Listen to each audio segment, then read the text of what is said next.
Hello, good evening and welcome to Business Live. Coming up in this bulletin, Public Interest and Accountability Committee 2025 Semi-Annual Report cites Ghana's inability of attracting new investments in upstream petroleum industry as worrying.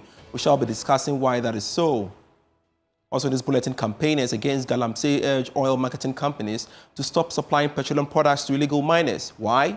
We will be joined by the Center for Environmental Management and Sustainable Energy. Plus, on the Ghana Stock Exchange, they are calling for stronger regulations to clamp down on fraud in the investment sector.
Hello again, I'm Pius Kojubaka. Let's now settle for our stories. The Executive Director for the Center for Environmental Management and Sustainable Energy, Benjamin Isia, has asked the National Petroleum Authority to take action against oil marketing companies supplying petroleum products to illegal miners in parts of the country. He joins us via Zoom for us to have a conversation at the back of this call. Benjamin, thank you so much for making time to join us here on Business Live. And I want us first off to start off with PIAC's semi-annual report released yesterday. Does it come to you as a surprise also that Ghana hasn't attracted new investments in the upstream petroleum industry to the extent that no new petroleum agreement has been signed since 2018? How did we get here? Not at all. I think that since 2016, we've attended 14 roadshows showcasing why we are the investment destination, yet we've never been able to sign any PA. And it is so because of one, physical inconsistencies or regulatory inconsistencies between government. I think as a country, we don't always look at most of our policies from the state perspective.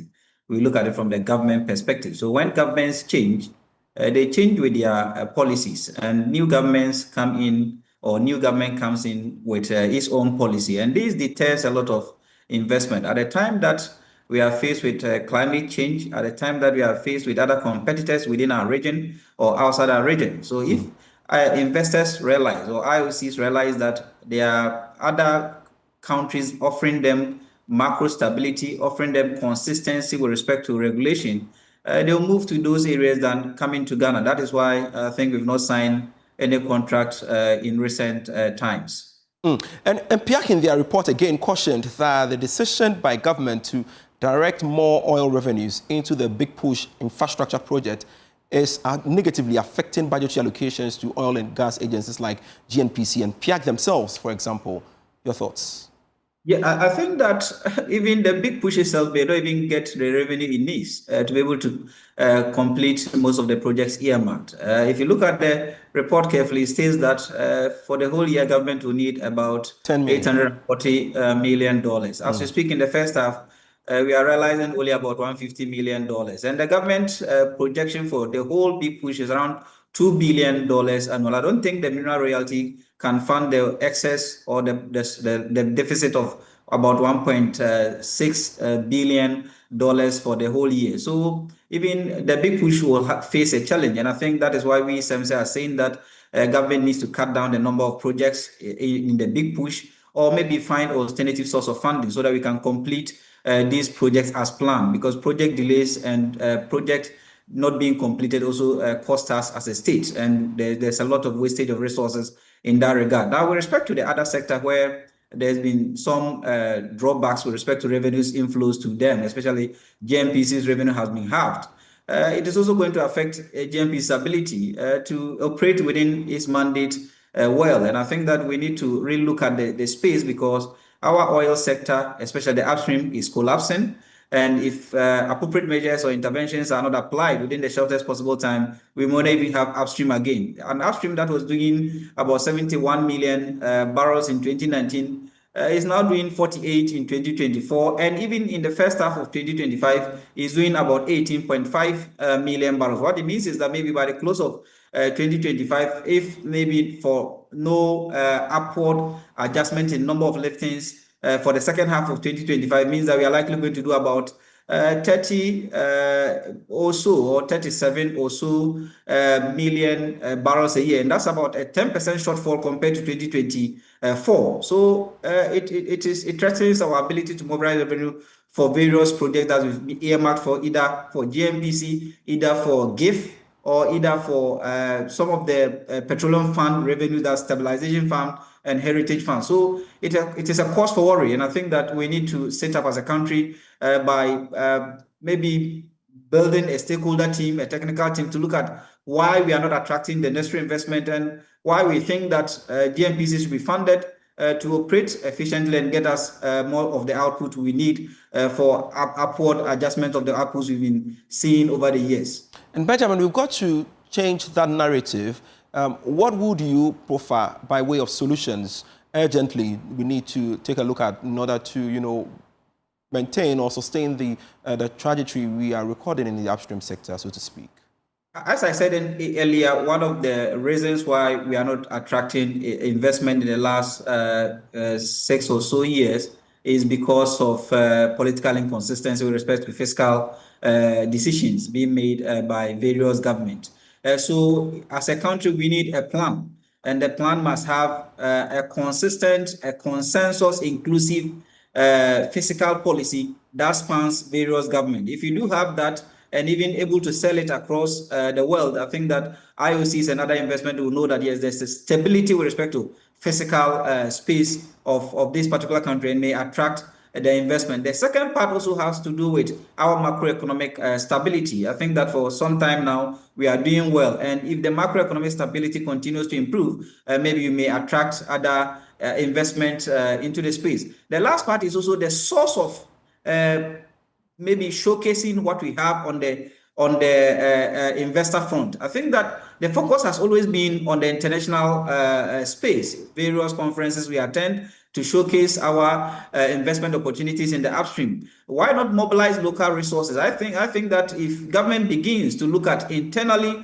mobilizing resources, government will have these resources. There are a lot of resources that have been channeled into the real estate sector, where real estate is not that paying enough. So if these persons with huge resources, even though I know the oil sector requires huge resources, can mobilize funds for and diversify these funds from the real estate sector and other sectors into the petroleum upstream, I think we'll do enough to realize the dream we all want to achieve in that sector in terms of revenue mobilization. So these are some of the things I think that when we come together as a team, various stakeholders from the CSO space, various stakeholders from GMPC, various stakeholders from the government space, may put these consensus inclusive ideas together, and these ideas will span political parties and their government. And I think that we also need to consider political parties' input in developing an upstream framework that spans regimes. I think the major problem in our upstream is because of the regimes we've been operating over the years. Governments come, governments go, and these governments change their philosophies and fiscal policies within the space, and that has affected us a lot. Let's now talk about Galamsey.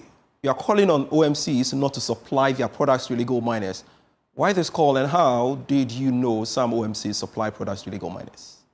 I think we have not established that we do know some OMCs supplying, but for the fact that these galamseyers depend solely on oil or fuel for their operation, it means that one way or the other, product or fuel goes to them. For example, if someone wants to operate an excavator, it relies on fuel. If someone wants to operate a chamfine, it relies on fuel. Any of the pumping machines relies on fuel. So how do they get fuel? It means that I think our monitoring system has been weak, and the monitoring system is by the regulator.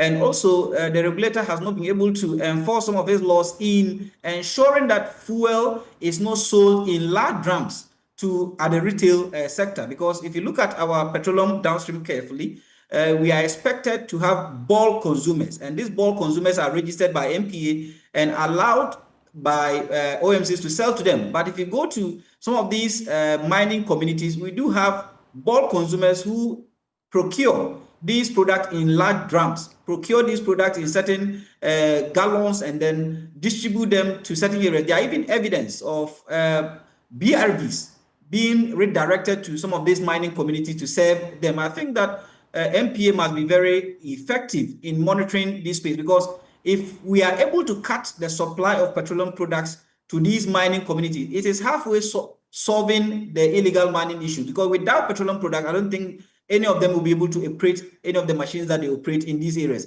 And we're expecting that as contributing to the dialogue within this framework, MPA will also develop a framework or an intervention to ensure that they are able to monitor their OMCs well, effectively, so that some recalcitrant OMCs who sell to these mining communities or who sell to galamseyers are penalized. And if that sanctions regime is established, I don't think that any of them will supply this product to these mining communities. And Ms. Nsia, I'm wondering how this implementation will be done, because there are some who argue that it's going to be problematic since these OMCs are in business. So how do you get to tell them not to, supply fuel to illegal miners? Of course, illegal miners wouldn't come in the food layer, wearing illegal hats.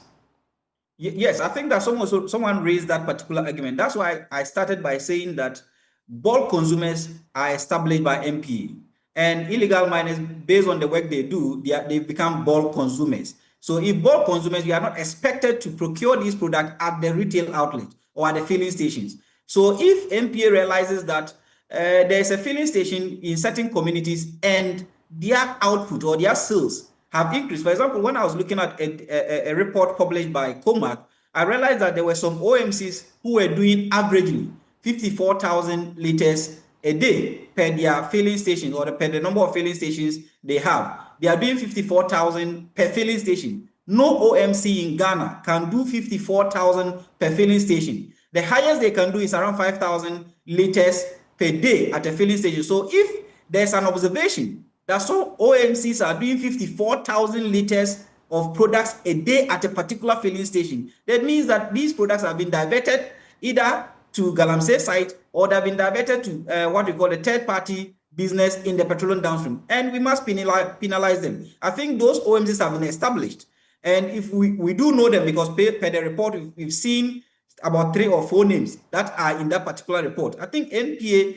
must proceed to investigate how come they are selling huge volumes with little outlets to show for, because I think some of them have outlets of about 20, and looking at the millions they are selling, they can only sell by diverting this product or dumping this product at the mining site. So our concern is that if MPA is able to develop a framework to support the NIMOs, to support the Lands and Natural Resources Ministry and other sector agencies, I think that it is halfway solved, because without fuel, without gas oil especially, none of these miners will be able to do what they are doing in these bushes. Very well. Thank you so much, Benjamin Nsia. I'm grateful you could make time to speak to us here.